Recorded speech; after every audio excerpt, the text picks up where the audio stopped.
Hello, welcome to another episode of our live stream, My Journey to the Trinity. My name is Hussein. Hope you're having a good night and the Lord bless you. Um, I had a couple of topics. I was wanting to talk about Muhammad's memory, and I am going to talk about that. There's no sound? There's no sound?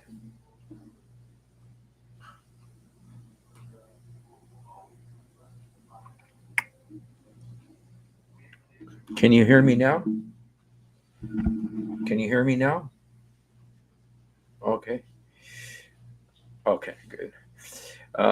Yeah, so anyway, there was a couple of things that I wanted to talk about Muhammad's memory, which I'm going to. But just before I do, there's several countries are like on the verge of recognizing a Palestinian state, and so that's kind of why I had this picture here of the Cubs of Tarshish. Cubs of Tarshish is the prophecy in the book of Ezekiel. Talks about a group of nations that stand together with Saudi Arabia, and one of them is called Tarshish, which um, many believe to be England. Now, see the guy on the bottom there? That's the Prime Minister of England, very weak left winger, uh, Keir Starmer, whatever, left wing, kind of like Joe Biden, similar politics. Kamala Harris, very left wing, and then um, the Cubs of Tarshish would be like the countries that came out of England. Well, one of the countries that came out of England is Canada, and Canada, that's the Prime Minister of Canada there on the left hand, Carney, Mr. Mark Carney, and then of course the battered wife syndrome, uh, Macron here, and all three of these countries have said they're going to recognize a Palestinian state. Now that's not like that's a humongous deal because there's about 147. There's about 147 countries in the world already that recognize a Palestinian state. The difference is that these guys are on the Security Council, permanent members of the Security Council. And that will mean there's only one country on the Security Council who has not recognized a Palestinian state, and that'll be the United States. Everybody else in the UN Security Council, which is permanent members, includes China, Russia, United States, France, England, I believe. Let me make sure about that. Um, Security Council. Security Council is these. I think the Security Council members are.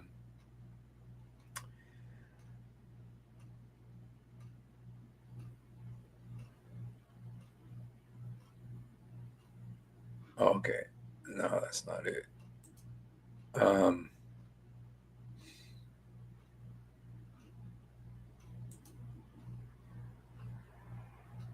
Security Council. Current membership is China, France, Russia, United Kingdom, U.S. It's only five members. These are the permanent members. Now there's non-permanent members, but the thing that the permanent members got in common is that they are all nuclear powers. They're nuclear nations, and so anyway, with the United Kingdom and France recognizing um, Palestinian state, that will mean the only one that doesn't recognize it is the U.S. The U.S. is the only Security Council member that does not recognize the Palestinian state. So it's kind of a threat to Israel that they to get them to do certain things. Um, uh,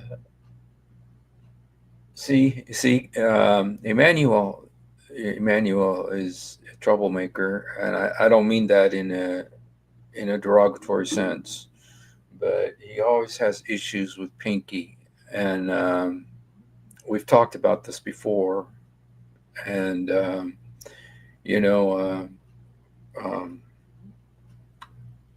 sometimes you got to look inside yourself and say why. What is it about Pinky that kind of makes me act like this? So anyway, so anyway, there's 147 members of the UN Security Count, the United Nations. They have recognized the Palestinian state already. What does that mean? What does it do? Not a whole lot, but with Great Britain and France and Canada jumping on board, um, that could really add pressure to Israel. And I don't know exactly what it would do, but to have countries of this caliber, you know, three of the most powerful countries in the world, Canada, United Nations, France and England, United Kingdom, uh, doing this is significant. Now, Russia and China had already done it. So, anyway, you know what, you guys? I think we're getting into Revelation chapter 11 territory right now. So, just keep your eyes in the sky because I think the rapture is coming quick. um, um, yeah, it's a interesting situation. So, anyway, the other thing that I wanted to talk about is about Muhammad's memory. There's a lot of verses in the Hadith memory, about the memory, and this is important because the Quran says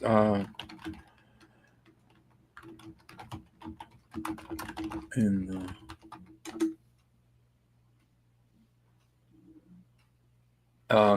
the Quran says that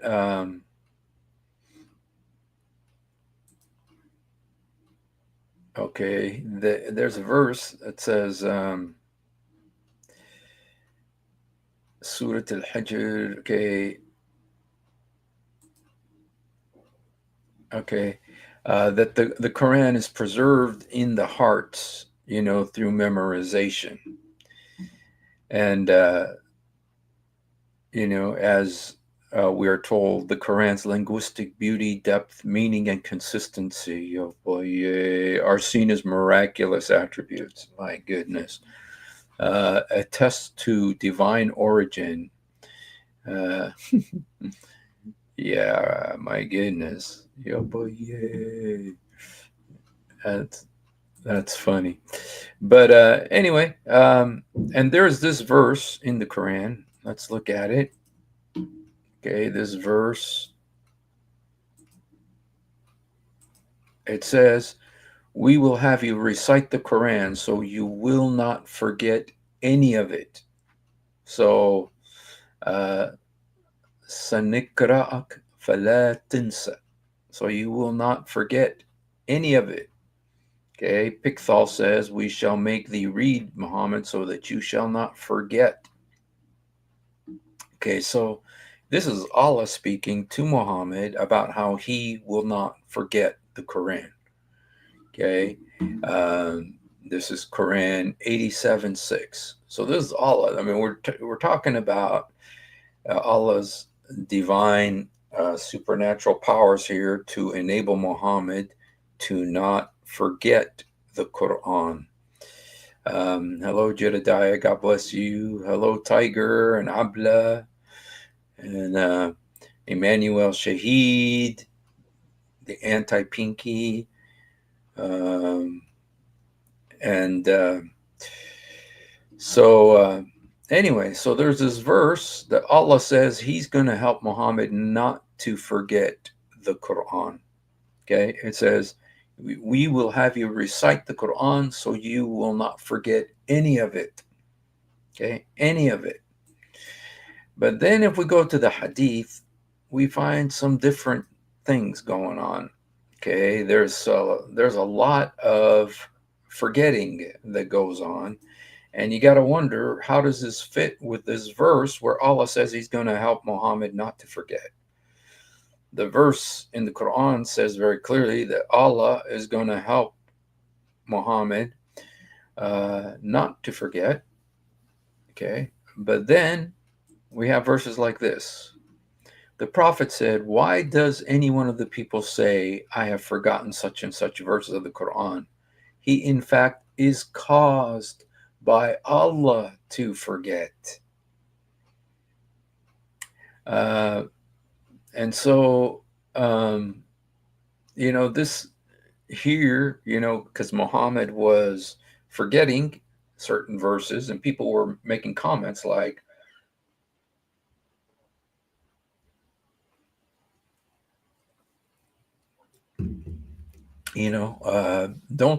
don't say that I forgot the Quran. Say Allah made me forget.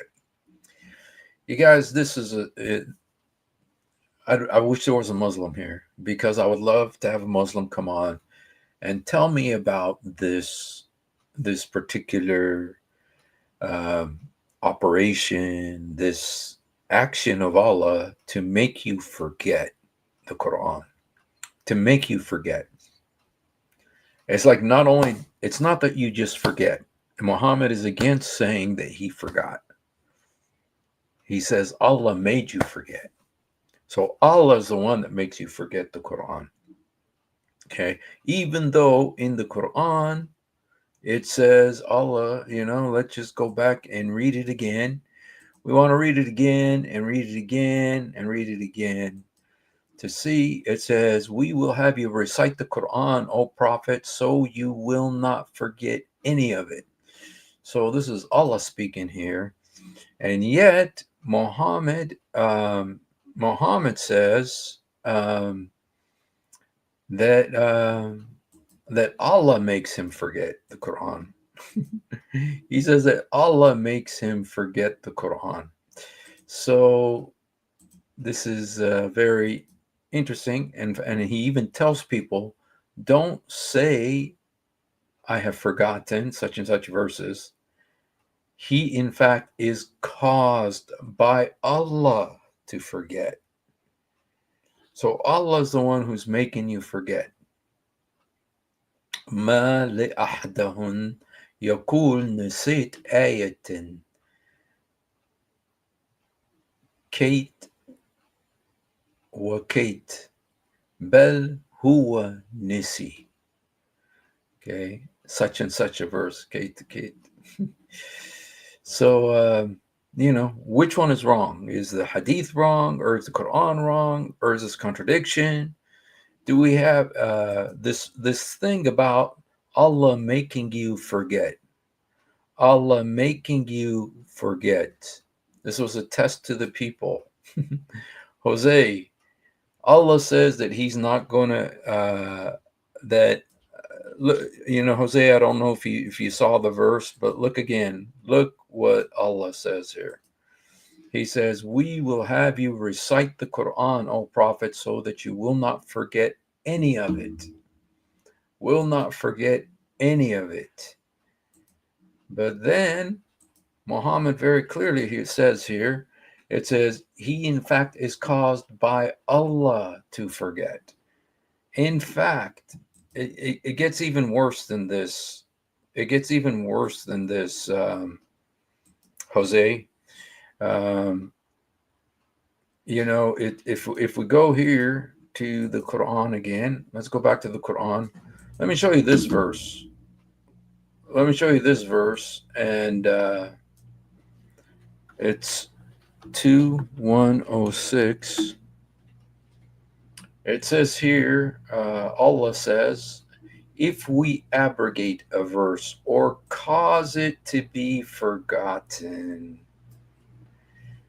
So Allah, while it says that Allah gives the verse so you will not forget any of it, he turns around and says that he causes the Quran to be forgotten. It says, if we abrogate a verse or cause it to be forgotten, we replace it with the better one. So Allah replaces verses of the Quran. So he gave a verse. Supposedly, the verse he gives is perfect from eternity. Allah wrote it. It was uh, uncreated word of Allah. According to Sunni Muslims, the Quran is not created. It's uncreated. Like Allah's uncreated, the Quran is uncreated, according to Sunni Islam. Okay, because the word of Allah. It's uncreated, and yet Allah causes people to forget it. He causes people to forget it. He says, if we abrogate a verse, that means like to delete it or remove it, or cause it to be forgotten. Allah gives you a verse and gave Muhammad a verse, and then he makes it be forgotten. Why would he do that? I mean, if Allah's perfect, he knows everything. Why not just give and then beyond that, he he replaces the verse that he makes to be forgotten with another verse that is like it or better than it. That's like it or better than it. And it's like, why didn't Allah just give the better verse to start with? Why didn't Allah just give the perfect verse to begin with? Why did he give an inferior verse, have it erased, deleted, abrogated, and then replace it with the one that he intended? I mean, didn't Allah know? It seems like such a very strange procedure um, that Allah is doing here. And so, just because we're taught, when we were taught when I was a kid, you know, when I was a kid in school, in madrasa, we were taught that, Allah's word is perfect, you know, and but if it's perfect, how can it be? Why would Allah make it be forgotten? Why would Allah replace one verse with another? It seems like a very sloppy operation because people's understanding, you mean, that doesn't really make sense. That really doesn't make sense, Jose. Um, I went to madrasa. Well, madrasa just means school. In the Middle East, madrasa means school. And so, yudrus, dars, a place of education. I know that now when they say madrasa, that it's talking about like a terrorist training center. But no, I mean, it was just regular school. And so, yeah, they did hit me once. They did used to beat the kids, though. They did used to beat the kids. And I got hit once by the teacher. But because I was American, I was treated with a little bit better than a lot of the other kids. So let's look at some other verses about Muhammad's memory that Allah said he's going to help Muhammad to read so that he will not forget any of it. But then let's look at some of these verses in the hadith. It says, it was shown, okay, Abu Huraira reported that Muhammad said, I was shown Laylat al-Qadr. Laylat al-Qadr, you guys, is called the night of power. This is usually the 27th day of Ramadan, and it's a night of wishes. And so you look outside the window, everything is crazy. If you don't go crazy, you can ask for anything you want and you'll get it. That's Laylat al-Qadr. It's a night of wishes, night of power. And so this is, but nobody knows when it is. And so, but here Muhammad is saying, I was shown Laylatul Qadr. Then some members of my family awoke me up. Then I was caused to forget. So seek it in the last week. The Prophet did not say, I was made to forget, but I forgot it. So, so they,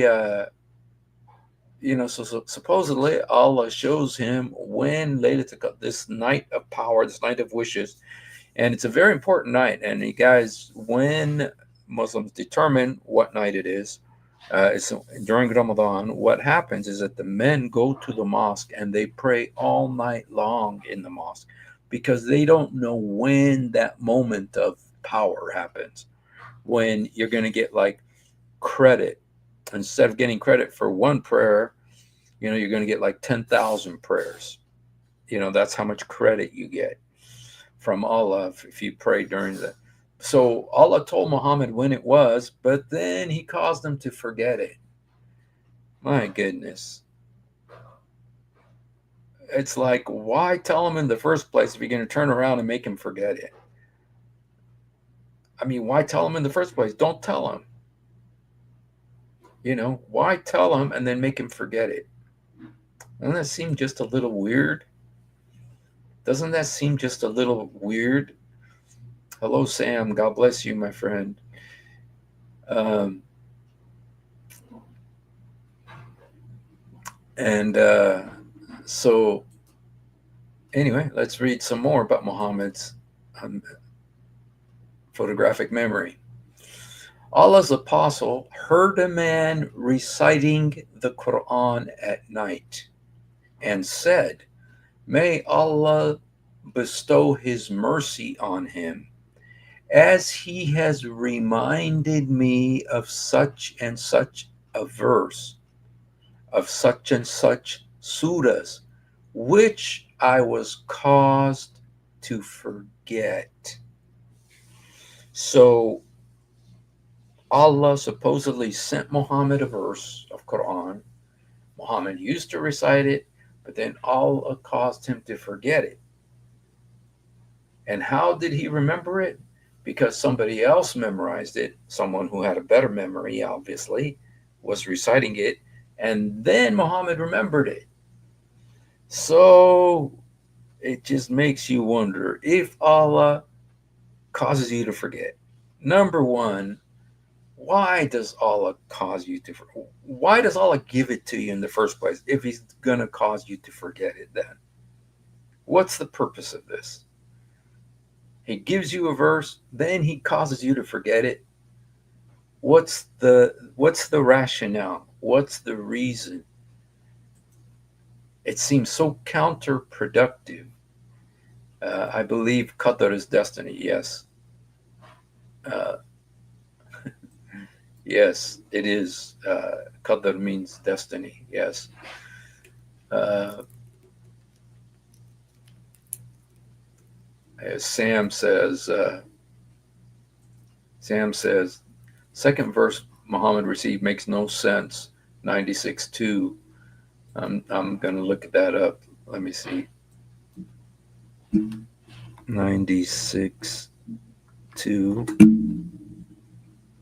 Oh, created human beings from a cloud. Yeah, that's the verse that supposedly should be the first verse in the Quran, not the Fatiha.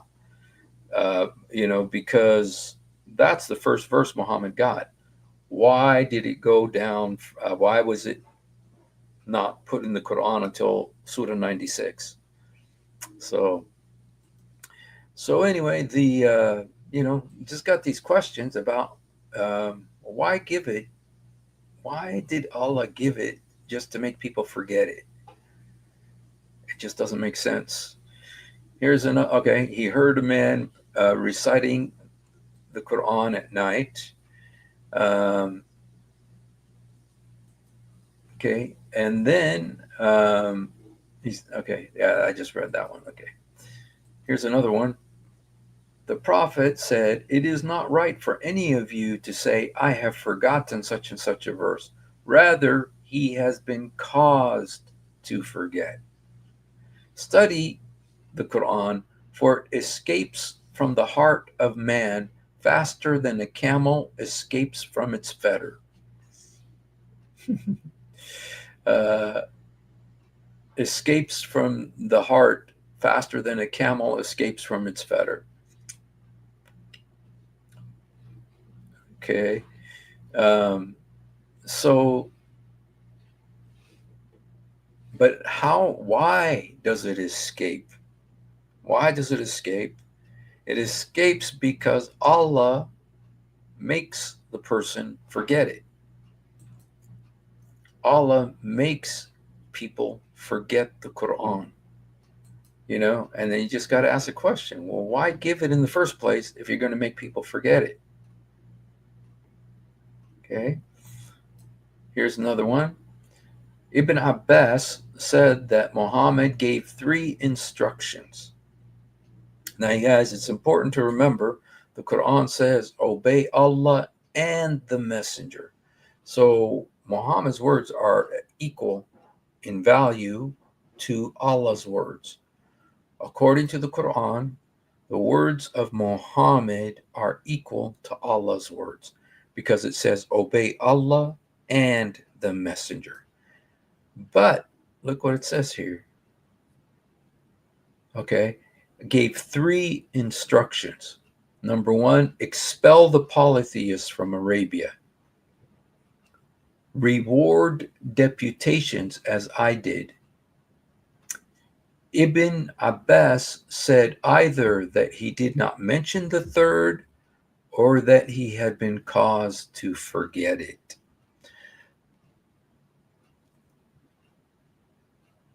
The messenger gave 3 instructions. Look at how weird this is.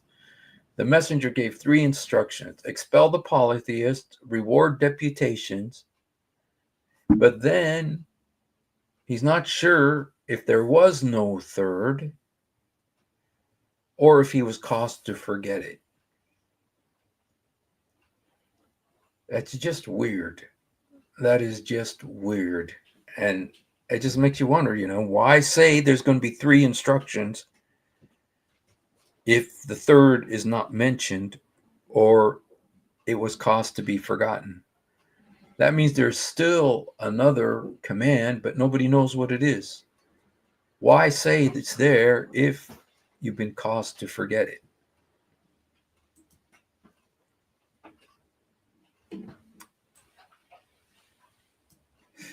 All right, let's look at this next one here. 6, 7. Okay. We observed the itikaf with Muhammad during the middle 10 days of Ramadan. He said, I have been shown Laylatul Qadr. That's the most important night of Ramadan, but I was caused to forget it. So seek it in the last 10 days on the odd numbered nights. That's why a lot of people say it's the 27th day, because it's an odd numbered day or night. But you just got to ask again, why give it in the first place if you're going to cause it to be forgotten? It just it's why give it in the first place. If you're going to cause it to be forgotten, then don't give it. But this subject of causing it to be forgotten, that Allah actively does this, then why give it? Is there a problem with the Quran the way Allah gives it?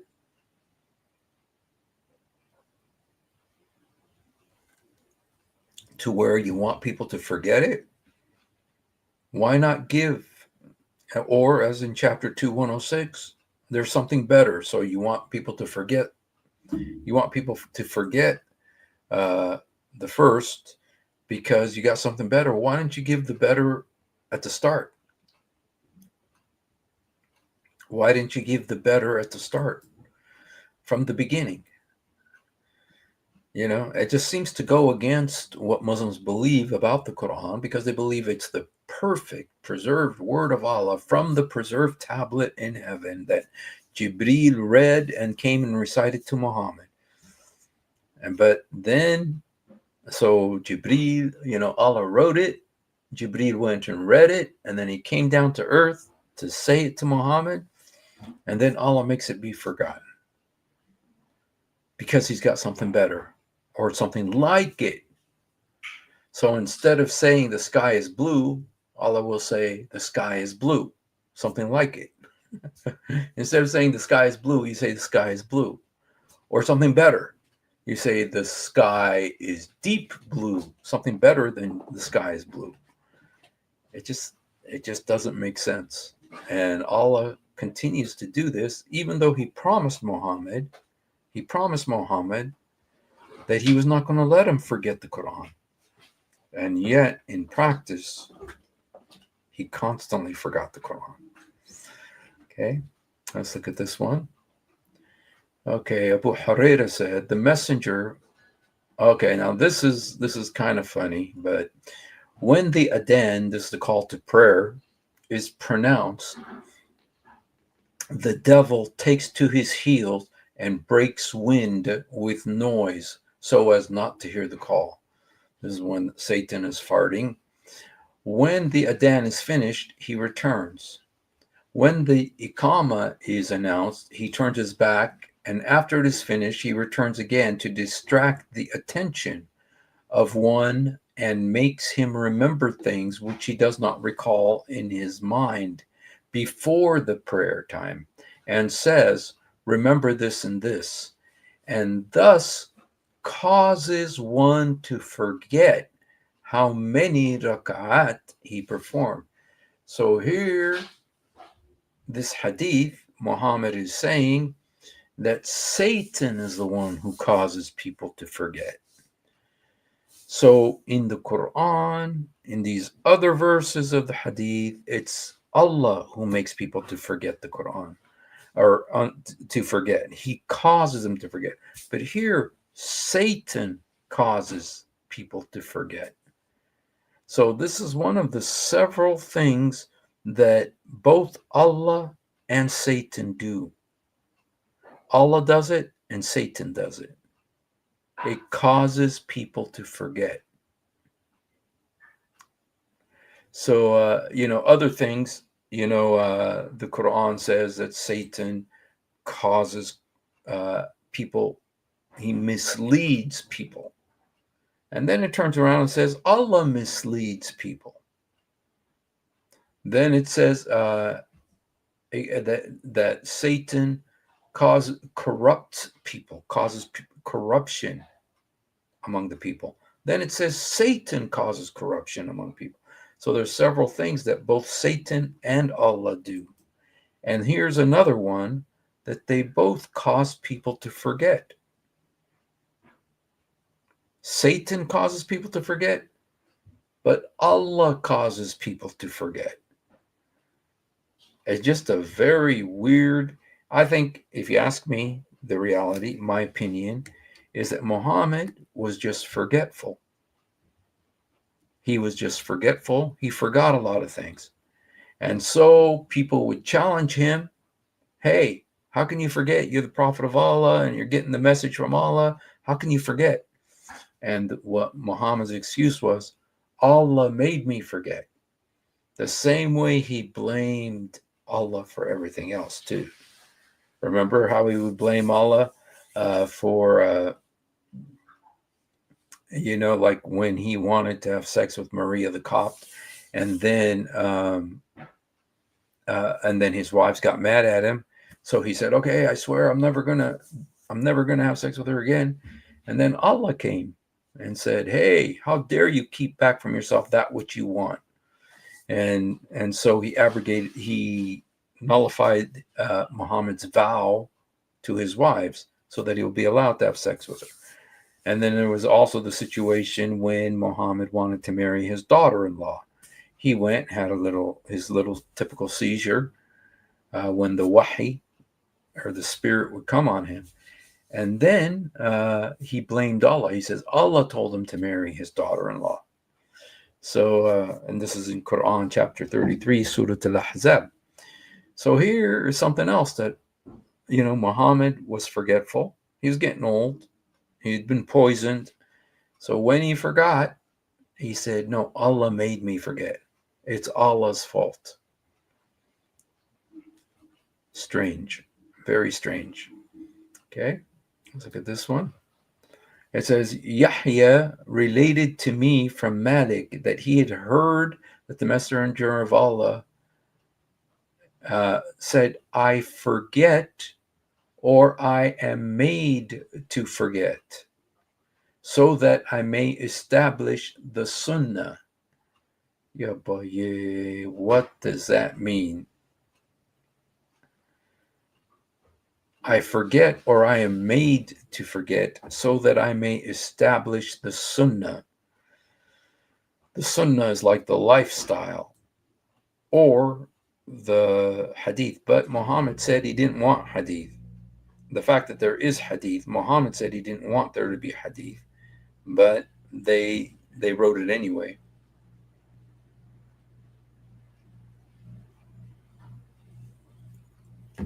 So anyway, Muhammad here says he forgot or he was made to forget. When he said you were made to forget, you're kind of passing the buck.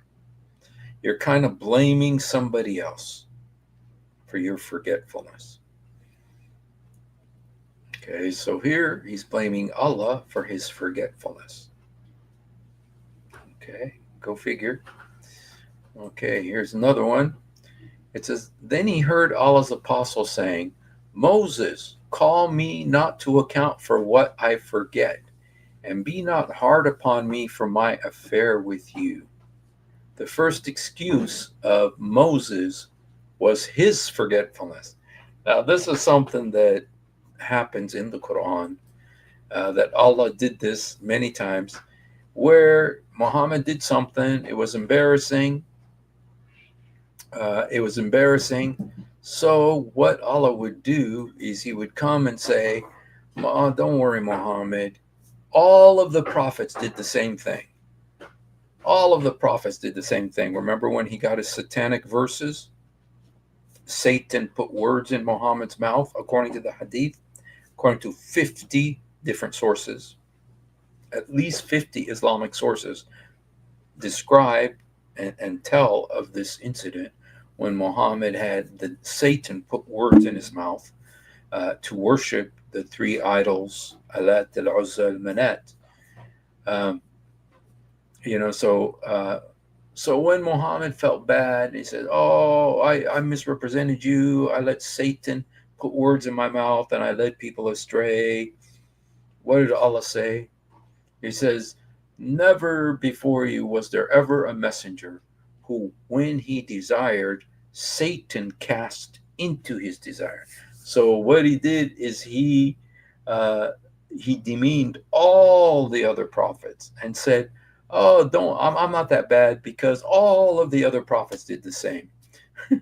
And that's kind of what's happening right here, right now with this. Okay, and now he's blaming Moses. The first excuse of Moses was his forgetfulness. Okay, so how did Muhammad justify his forgetfulness? He blamed Moses. He said Moses did it too. So this is something that's common among us great prophets, right?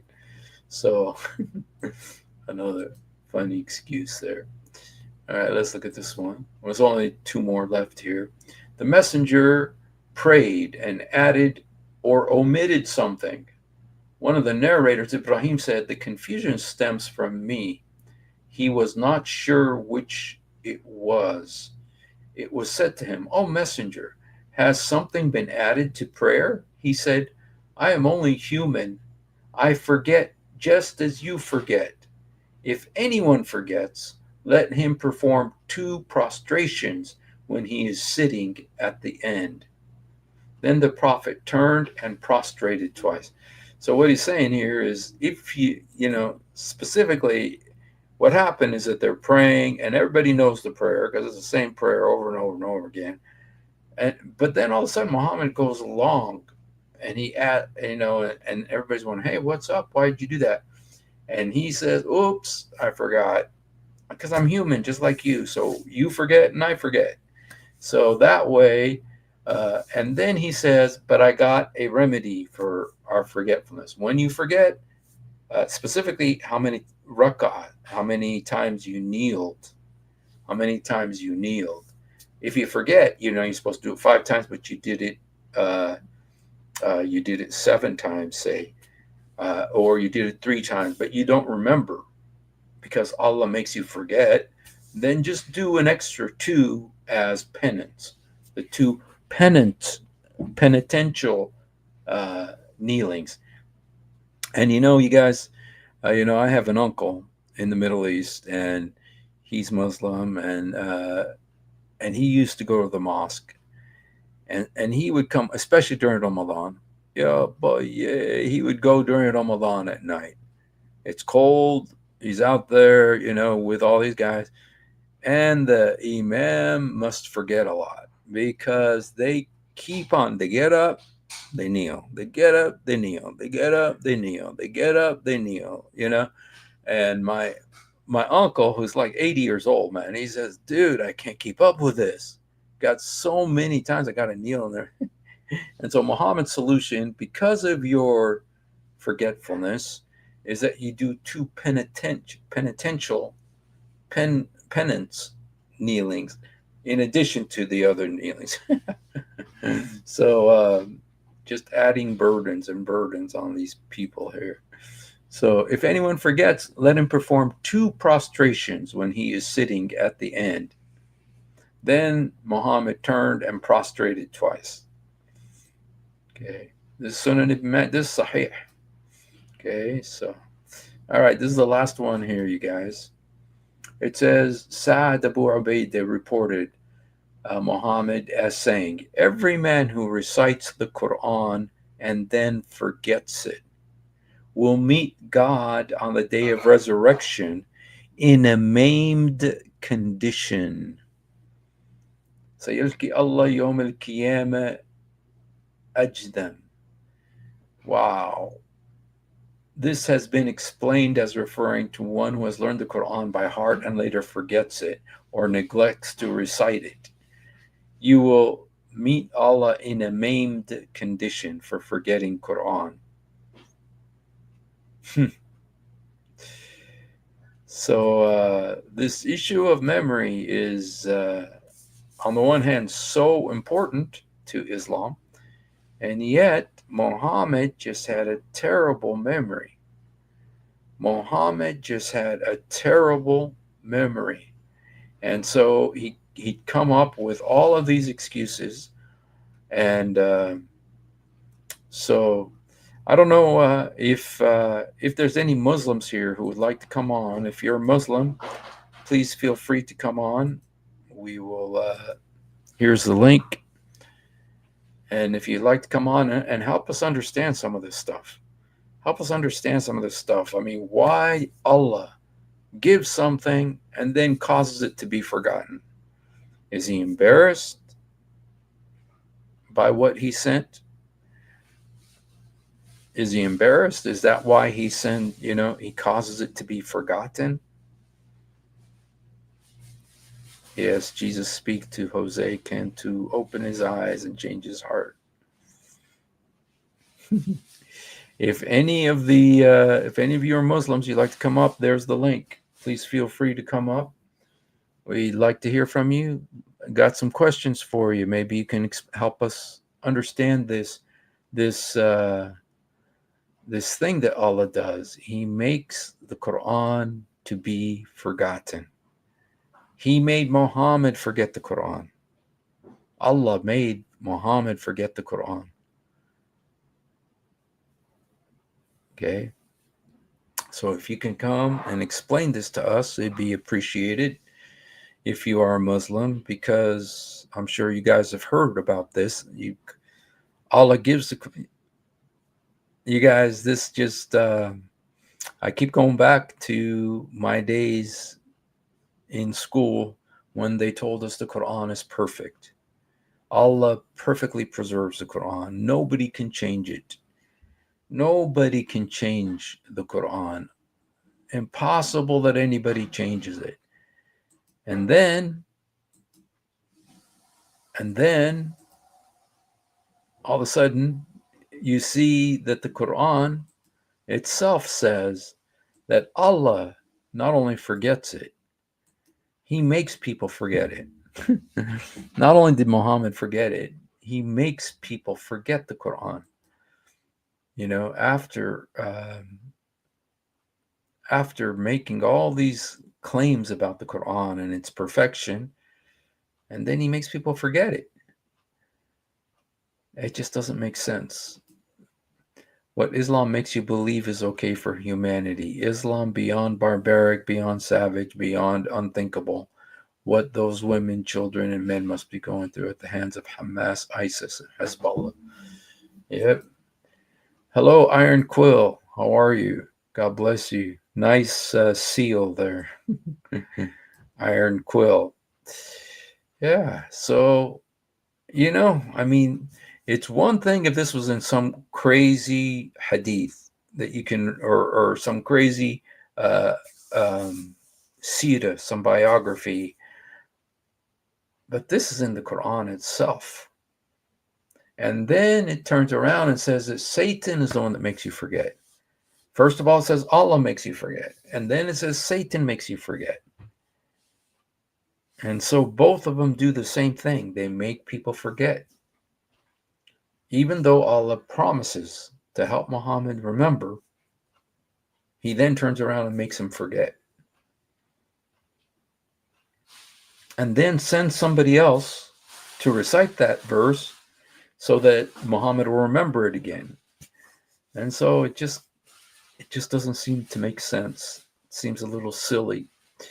And I think that if you were to get to the heart of the matter is Muhammad is the author of the Quran, and he forgot some of the verses that he memorized, that he was told by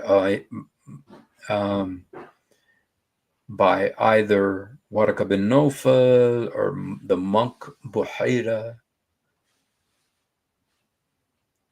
He forgot, and so rather than admitting, I just forgot, even though he does do that too, but he blames Allah. He says, Allah made me forget, just to abdicate the responsibility, okay, which he does so many times. So if anybody has an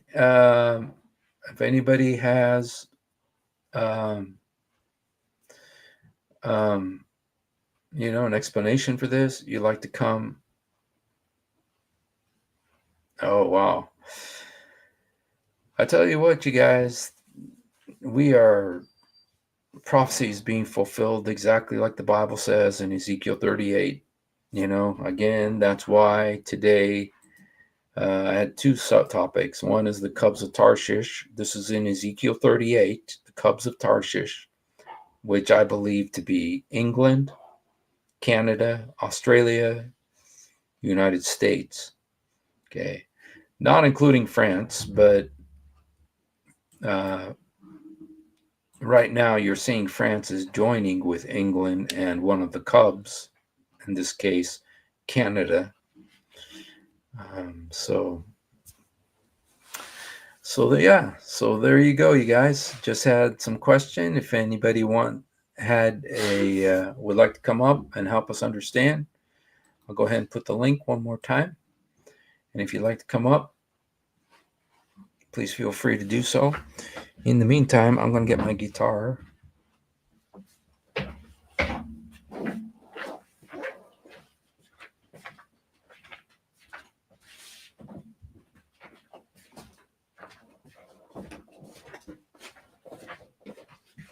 Want to say hi, babe? No.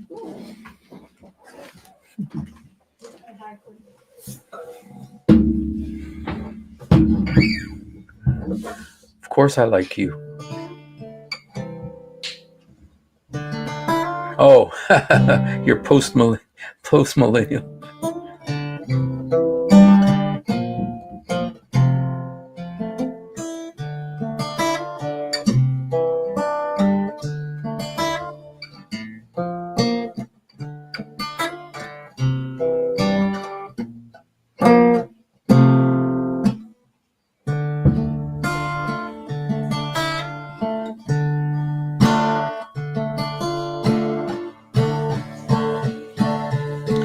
نشكر كل حين إلهنا الأمين نشكر كل حين إلهنا الأمين من أنعم بالفداء الثمين من أنعم بالفداء الثمين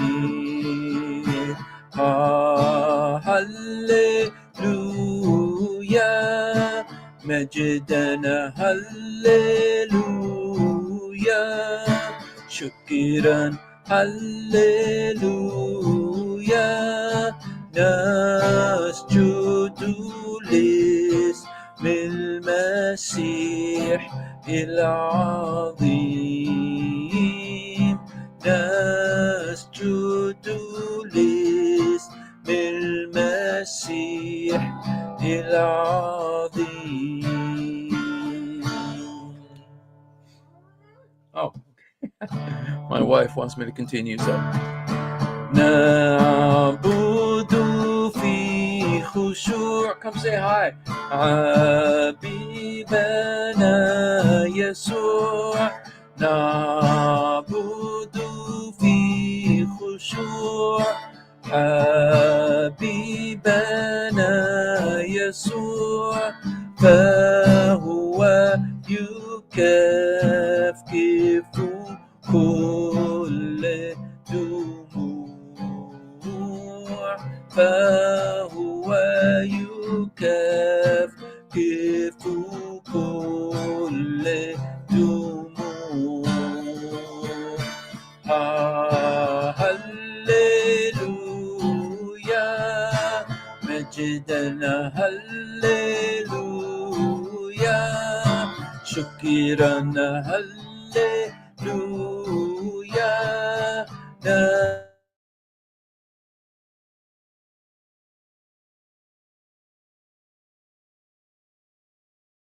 المسيح العظيم نسجد لاسم المسيح العظيم.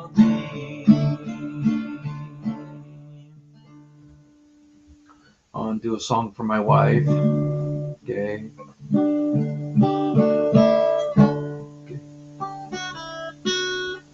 Okay.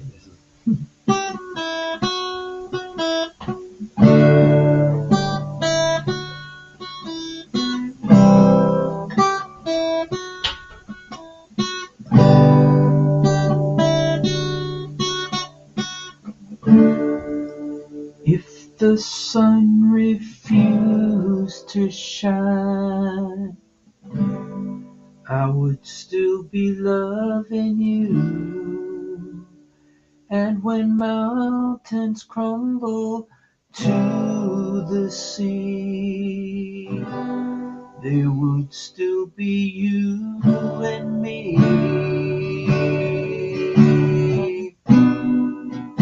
Kind woman, I give you my arm.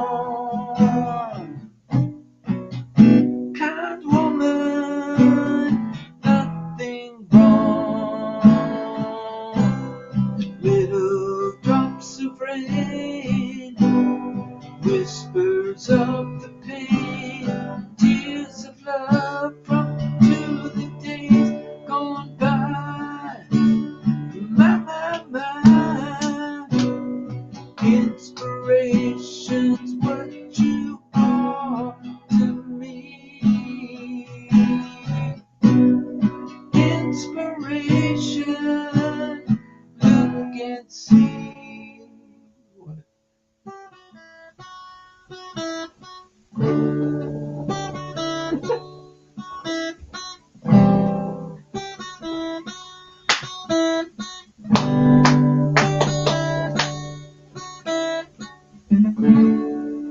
And so today my world that smiles. Your hand in mine, we walk the miles. Thanks to you, it will be done. You to me are the only one. Happiness, no more be sad. Happiness, I'm glad.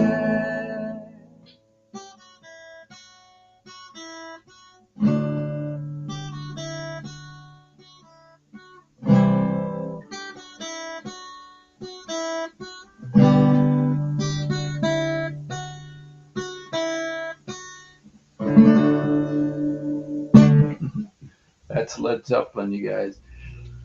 One of I know Ida did make a cameo appearance there, so you guys saw her.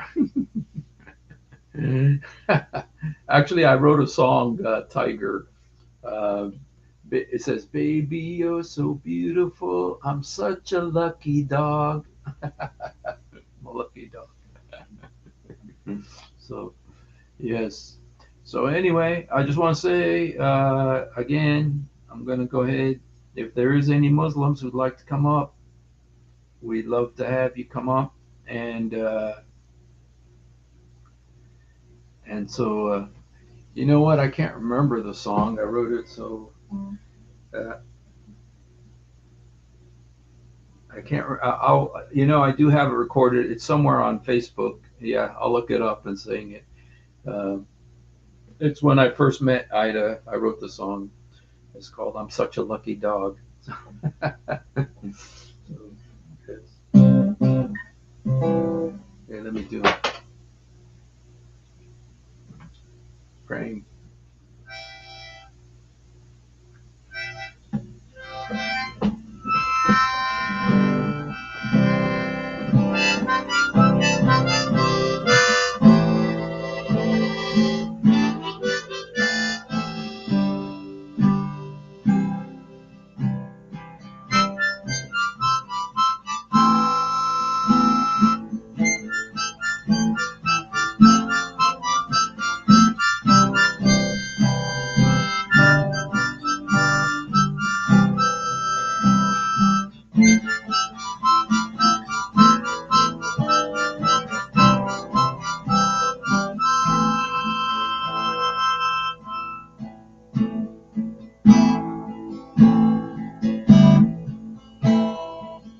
Gonna meet. Okay, this song. I wrote this song several years ago. Gonna make a run to the border tonight. Gonna spread my wings and take flight. Stop playing with what's playing with me. Gonna face the truth and let it set me free.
pass on to. So God bless you guys. Well, thank you for hanging out. And kind of wish some Muslim would come on. I know that Jose was here at the beginning, but I don't know where he didn't want to. But let me just show you again, you guys. Very important to see this. That Allah here says that He, um, if we abrogate a verse or cause it to be forgotten. So He causes verses to be forgotten. Okay. But then it says here in 87:6, we will have you recite the Quran, O Prophet, so you will not forget any of it. So which is it? He caused it to be forgotten. And this is not, now we're not talking about, we're not talking here. Look at this 87:6. We will have you recite the Quran, the Prophet, so you will not forget any of it. And then he turns around and says, if we abrogate a verse or cause it to be forgotten. So these are two verses of Quran. 87:6, we will have you recite the Quran so you will not forget any of it. In Arabic, sanikra'ak fala tinsa. Okay? And then you turn around and uh, and Allah causes it to be forgotten. Allah causes it to be forgotten. And Satan causes it to be forgotten. And Muhammad forgot so many times, and that when he forgot, that's one of the reasons he came up with the Sab'a Ahruf, the seven modes of the Quran. Why? Because uh, Ubay ibn Ka'b was at the mosque reciting a verse, uh, and he was reciting a verse, and then he hears another guy reciting it differently. So Ubay ibn Ka'b grabs the guy and takes him to Muhammad and said, "Listen, he's reciting the Quran verse incorrectly." And then Muhammad says, "Go ahead." He tells the guy, "Okay," he says, "Go ahead and recite it." So he recited it the way he was reciting it, and then he said to Ubay ibn Ka'b, he says, "Okay, you recite it the way you learned it," and they were different. Omar and Hisham. There was actually two instances where this happened. One time was with Omar bin Khattab, and one time was with Ubay bin Ka'b. Two times this happened, and and and then when they read it differently, Muhammad said, "Both of you are right." One of them said the sky is green. The other guy says the sea is purple. And Muhammad said, "Both of you are right. That's identical. That's exactly. You guys said the same thing." And then Ubay ibn Ka'b said, "Dakhal fi shak, dakhal fi shak," which means doubt entered me. And he said he hadn't doubted that much since he was an unbeliever. And what did Muhammad do, you guys? Who knows what Muhammad did when Ubay ibn Ka'b doubted? What did Muhammad do to him, the wicked prophet? Does anybody know? It's a very Mohammedan thing to do. Anybody know what he did? What Muhammad did? Muhammad hit him. He hit him so hard that the sweat jumped uh, off of his face. He hit him so hard, and so in other words, he was telling him, "Shut up! Don't make a problem of this, Ubay. Shut up, Ubay. Don't make a problem of this. I just came up with this wonderful excuse here. This excuse is that Allah sent down seven different Qurans, and this he didn't tell anybody about this until after Ubay and Umar bin Khattab, had these, you know, according to the hadiths, this happened twice. Once with Ubay, once with Umar bin Khattab, but it may have just been one incident, and then people remembered it differently if it happened at all. But anyway, so he hit him so to get him to shut up and not say anything about the fact that Muhammad, um, because and this is I've seen this with Muslims before. You know, the ahruf, yeah, ahruf means letter, but it was sab'a ahruf, seven. It was actually seven different Qurans, seven modes of the Quran. There were seven different Qurans. Muhammad said came down because the people couldn't understand just one. And you guys just think about it for a second. Muslims want to say that Islam came for all the world, and yet Allah supposedly sent it down seven different Arabic dialects. Not one Japanese, not one Chinese, not one Turkish, not one Indonesian, not one Portuguese, just seven Arabic versions, which is proof of what the Quran says in chapter 14:4 that Islam was only sent to the Arabs. It wasn't sent to anybody else. It was only for the Arabs. And as the duly appointed representative of the Arabs, I just want to say we don't want it. Okay, but the Quran says that Allah never sends a messenger except in the language of the people that prophet is from. So Islam is just for Arabs supposedly, and we don't want it. But so it's not sent to the Turks. Turks, you're not supposed to be Muslim. Turkish people, you're not supposed to be Muslims. Indonesians, you're not supposed to be Muslims. Indians, Pakistanis, Russians, Chechens, definitely not Americans. You are not Mexicans. You're not supposed to be Muslim. Islam was sent only for Arabs, according to the Quran. Okay. I thought Muhammad said the seven ahruf didn't explain what he meant to keep it mysterious, so he would have more wiggle room for his. That's all it was. It was just an excuse um, um, but to make up for the fact. All of this goes back to one single problem. Muhammad forgot. He was so forgetful. What does Judge Judy say, you guys? Judge Judy says if you tell the truth, you don't have to have a good memory. But if you lie, you have to have a great memory to keep your story straight. So, how do we know the Quran of man never burned? You know what? There was no original Quran, but yes, the Quran was sent down in Arabic so people could understand. Not Japanese people, not Turkish people, not Iranian people, not Persian people, not in Bangladeshi people. So Arabs can understand. That's why it's seven Arabic dialects. Because Islam is not made for Turks. It's not made for Bangladeshis. It's not made for Emmanuel's relatives. It's made for Arabs. That's what the Quran says.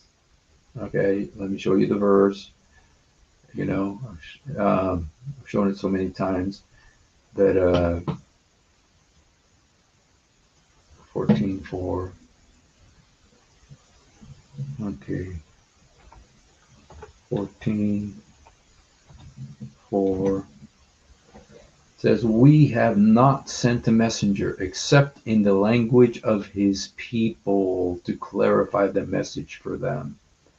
And the Arabic, it's even stronger. And the Pickthall in this particular verse is the best. It says, "And we never sent a messenger save with the language of his folk, that he might make it clear for them." So Allah never sent Islam for Turkish people. He never sent it for the Bangladeshis. He never sent it for Africans. Africans, it's not sent for you. Please leave Islam. If you were, because the Quran says it's not intended for you. People of the book Nazareth. Yes. Yeah. So it's only for the Arabs, and we're the Arabs. There's several of us Arabs here, and we don't want it. We don't want it. Okay. But guaranteed, one thing you can know for sure, according to the Quran, it was not sent for you. Americans who speak English, who don't know nothing about Arabs or Arabic, Islam is not for you. Mexicans, Venezuelans, Brazilians, Islam is not for you. According to the Quran, it's only for Saudi Arabians. That's it. It was sent to Muhammad for his people because Allah only sends it in the language of the people that of that messenger. So please leave Islam today. And so yeah, so there you go. Again, I'm gonna put the link one more time. If there's anybody who wants to come up, you can't trust it to be the truth. No, you cannot trust it to be the truth. Wait a minute, Steve. What are you saying? We trust it to be the truth? No, you can't trust it to be the truth. Absolutely not. The truth is Jesus Christ. There is no other truth. Muhammad is not the truth. Allah is not the truth. The first messenger sent to Mecca, well, but then it says that Abraham was sent to Mecca. So I don't know, and the Quran is full of inconsistencies. It says that prayers before Arabic exists. What language did Allah accept prayers in before Arabic existed? My friend, Arabic always existed. There you go again. Don't you know that Adam Adam saw the name of Muhammad written on Allah's throne? Saw it written on Allah's throne. Didn't you know that? This is before, you know. So, just think about it. Just think about it. See how clear the Quran is, how clear Islam is. uh, yes, Muhammad is the first Muslim. That's absolutely true. Of course, and so is Abraham. He's the first Muslim too. So is Moses. So is Jesus' disciples. So is Pharaoh. So is Pharaoh's wife. So is Adam. Okay, so Jesus was a Muslim. See, uh-oh. Are you a Muslim saved by grace? That is a very Islamic. With a name like Saved by Grace, I don't believe you're a Muslim, but sent the Injil to Jesus. Injil is a Greek word, I know. He knows Aramaic too. And no, man. You scared me there, Saved by Grace. It's like, wait a minute. Saved by grace. No Muslim would say that. Yes. Yeah, that's true. Any Muslims here who'd like to come up and help us understand this? Help us understand why Allah says He's going to make Muhammad remember, and then it says that Allah's going to make Muhammad forget. Which is it? And then He says Satan is going to make Muhammad forget, make Allah others forget. So which is it, you guys? Who makes people forget, Allah or Muhammad? And why? Okay.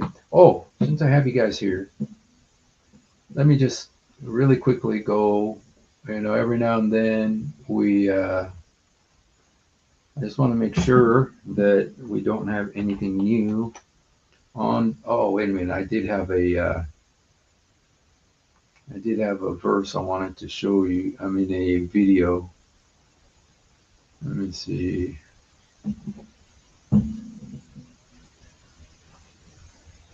Okay. I don't know if you guys saw this.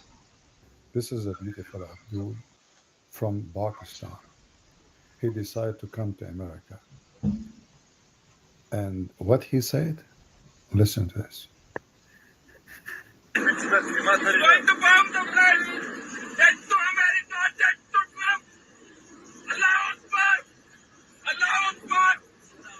I don't know if you hear this guy. He's saying, I'm going to bomb the plane. He's on an airplane. And he says, death to America, death to Trump, Allahu Akbar.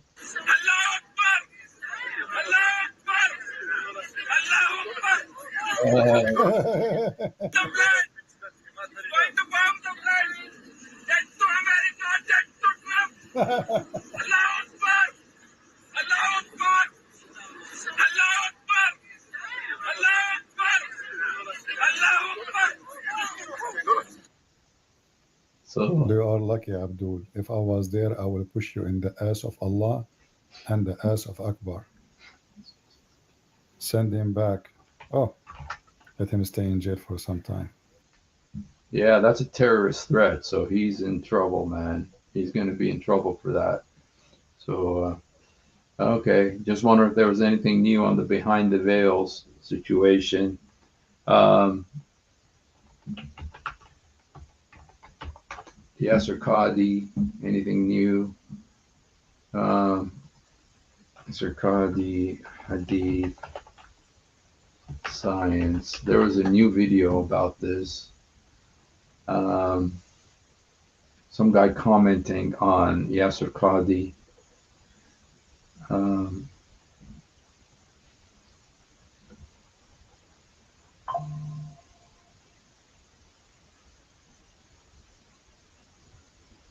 let's see what this guy said. I think This man, this man thinks that the science of hadith is incorrect. The hadith it's not incorrect. It's discredited, Muslims have been following for 1400 years. and not 1400 years because the Hadith is only about 1200 years. Now this shaitan will come and tell us that hadith are na'udhu billah. Okay, they've only been around for 1200 years. Okay, because Bukhari and Muslim, those guys who compilers of Hadith, are 200 years after Muhammad. Wrong.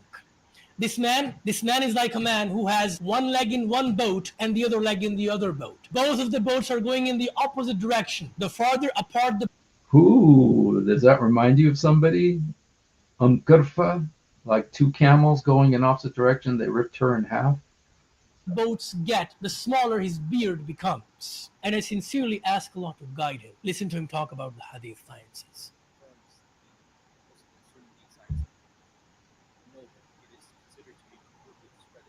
Completely discredited by Western academics. What's wrong with that? He's just saying what Western academics think about the Hadith science. Okay, He's not talking about the people in the chains of narration because there's many people that are not considered authentic. He's talking about the companions. He's saying that the big companions, the big narrators of hadith, Aisha radiallahu anha, Abu Hurairah radiallahu anha, Ibn Mas'ud, Ibn Abbas, Abu Sa'id al-Khudri. He's saying because none of them are considered discredited. no, what is discredited is the science of Hadith. What is discredited is the science of Hadith. Discredited in the sense that no Westerners regard it as valid science.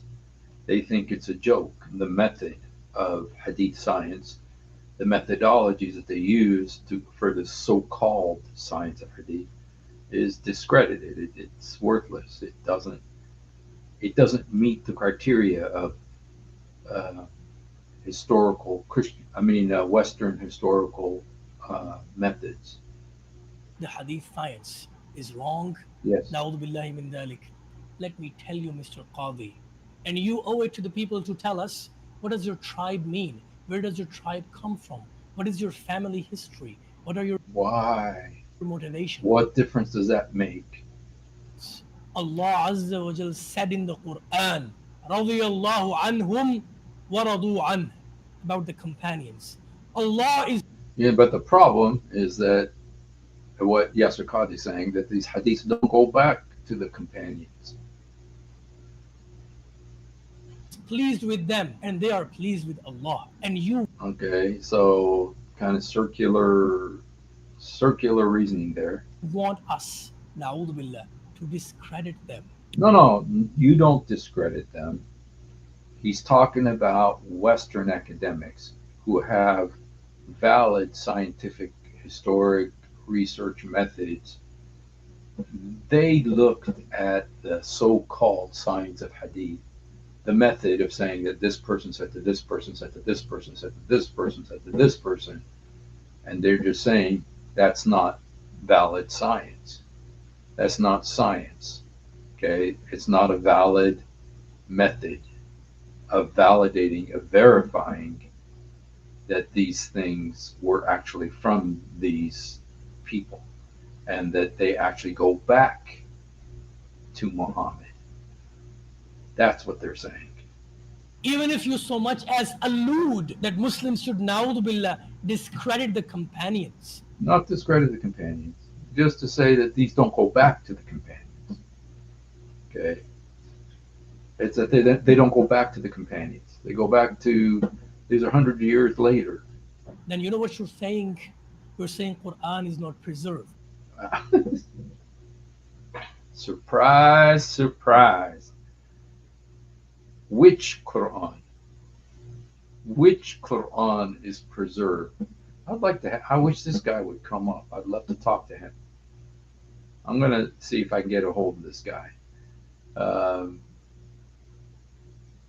I'd love to talk to this guy, saying it's not preserved. Which Quran is not preserved? The Hafs, the Warsh, the Susi, the Duri, the Khalaf, the Bazi,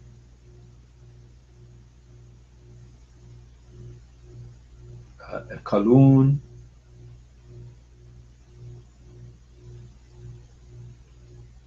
Because the entire Quran is narrated by the companion. Exactly, exactly, exactly. And the Quran is a hadith. You're right. The Quran is a hadith.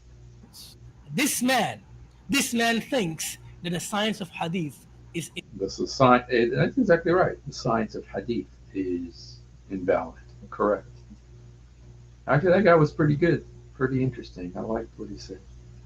See what this guy says. In the Western Academy, we have a very skeptical approach to the Hadith corpus. If you're having doubts, if you're having questions, Rainbow suggests that Nafi was made up. Malik invented this personality called Nafi, and then he attributed all of these hadiths to him. This is the type of absurd, unfounded, completely speculative, radical skepticism that is common in the Western Academy. If you're having doubts, if you're having questions, not everything needs to be shared in public. Not certainly not. That's exactly what Yasser Qadi said. You're not supposed to share these things in public. Remember that holds in the narrative? In the fashion that you did. My purpose here is simply to reassure the listeners that the sky, in fact, is not falling. No, the sky has fallen. The sky has fallen. The sky of Islam has fallen on the hadith. So, anyway, funny. So, all right. Well, you guys been on here for an hour and a half. Waited for some Muslims to come on. Didn't have nobody here today. Even have the audacity to keep the name records as they did back then. Does he have? You know what? I'm so thankful for him, for Yasser Qadi. So thankful for Ali Dawa and Mohammed Hijab, because they have done such a great service to Islam, to expose it for what it really is. And so this guy, I'm not sure who this guy is, and first time I've seen him. Let's see.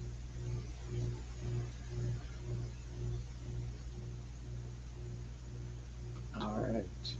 Well, if we don't have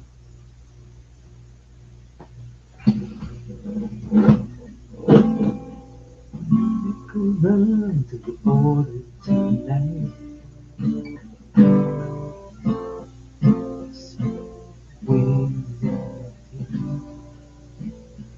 Stop playing with what?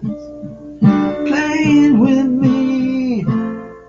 Gonna face the truth and let it set me free.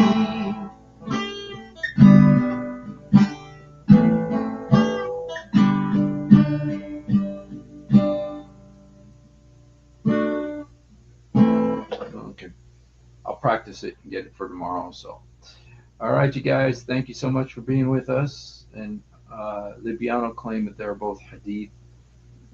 They're older hadith than Bukhari and Muslim. You know, um, because the belief is, I mean, the belief is that these hadiths were around in an oral form. They just weren't, they didn't exist as a book, but that they did exist in oral form, so that there were um, some that existed uh, before they were written down. This is kind of the belief, that they were existed in oral form, and that's how they were transmitted, or how Bukhari would end up hearing about them. But according to Bukhari, he had 600,000 hadith, and he whittled it down, or 60,000, and he whittled it down to the 6,000. So there was like another 54,000 of these. And you know what? They did the math. They did the math. For him to have for 50 to have 60,000 hadiths and to whittle them down to 6,000 would have taken, you know, would have taken, you know, more time than a person has in his own lifetime. Okay. Yes, it would have taken more years than there are sheep in New Zealand. That's a good way to say it. And so, yeah, yeah, there's just no way that one man could do that. Compile all of this, read them all, reject these, study each and every one of them. You would have to be working nonstop for like 150 years. I mean, to compile this, to study it, to see which ones you want to keep and which ones you want to throw away. And I'm not making this up. I mean, I was with Father Zechariah on his program when he said this. He said it's a scientific impossibility for one man to do all that. Get 60,000 hadiths. First of all, to find these 60,000 hadiths, study to see which ones are good, which ones are bad, and then to compile them, 6,000 of them. You'd have to be working every single day, like 46 hours a day for 150 years to be able to do that. It's some outrageous number. So, yeah, so, yes, sir. All right, you guys. Well, I think we're going to go ahead and call it a night. Thank you so much for hanging out. And if you haven't done it, please do it now. One last call. There's a Muslim here who would like to come on. There's a Muslim who's not afraid. I know most of them are afraid of me, afraid of my superior knowledge. But if you'd like to come on, here you go. وإذا بتحب تيجي وتحكي عربي أهلا وسهلا بك. تعال واحكي معنا. ليش القرآن بتقول أول شيء الله أعطى القرآن لمحمد مشان ما ينساها، لكن بعدين بيقول إنه هو بنسي الناس القرآن. أفرجيكم الآية. إذا بتحكي عربي خليني أفرجيك إياها. أيوتها شوف. أوكي خليني أوريكم إياها. أوكي هان بيقول ما ننسخ من آية أو ننسيها، يعني الله بالنسي يخليك تنساها، نأتي بخير منها أو مثلها. كيف الله بيعمل هيك؟ ليش يوديها من البداية؟ ليش يوديها مشان ينسيها وينسخها بعدين؟ شو الهدف؟ يعني ليش؟ وبعدين نأتي بخير منها أو مثلها. طب ليش ما تبعت لي خير منها من الأول؟ إذا في إشي أحسن من القرآن ليش ما توديها من البداية؟ ليش تودي اللي أقل أول شيء تنسخها وبعدين تودي اللي أحسن؟ ليش ما تودي الأحسن من البداية؟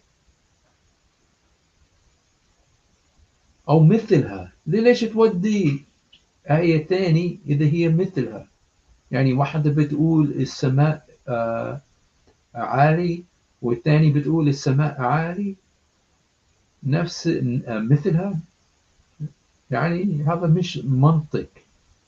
مش منطقي انه الله يعمل كذا. لكن هاي بيقول انه الله بيخلي الناس ينسوا القرآن. لكن هان بتقول ستقرأ سنقرأك فلا تنسى. يعني الله بيودي القرآن مشان ما تنساها. لكن بعدين بيقول لا، هو نفسه بيخليك تنساها. يعني ايش المنطق هاي؟ اوكي.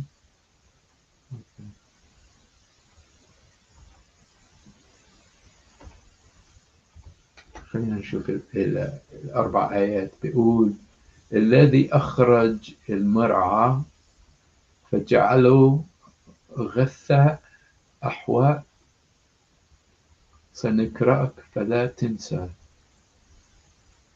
We shall make you read, O Muhammad, so that you will not forget. بعدين بتقول إنه الله بيخليك تنساها.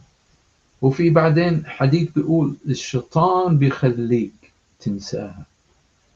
يعني هل هو الله اللي بيخليك تنسى ولا الشيطان؟ إذا في واحد مسلم بيحب يطلع ويفهمنا شو معناها الكلام، عشان غريب جدا هذا الكلام.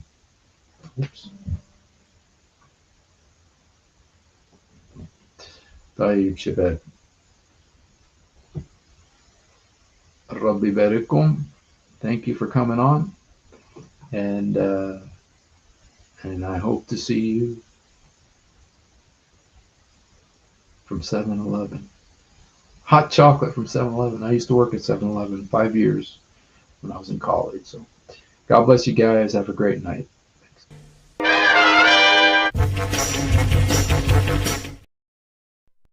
If you have ever wondered why dull apologists lie so much, it's because on a rare occasion that they tell the truth, this happens. One of the reasons I accepted Islam was the scientific miracles. I'll be honest with you. And now we know that this whole scientific miracles was absolute nonsense. You're going to have to repeat that. That the standard narrative has holes in it. That's what I'm going to say.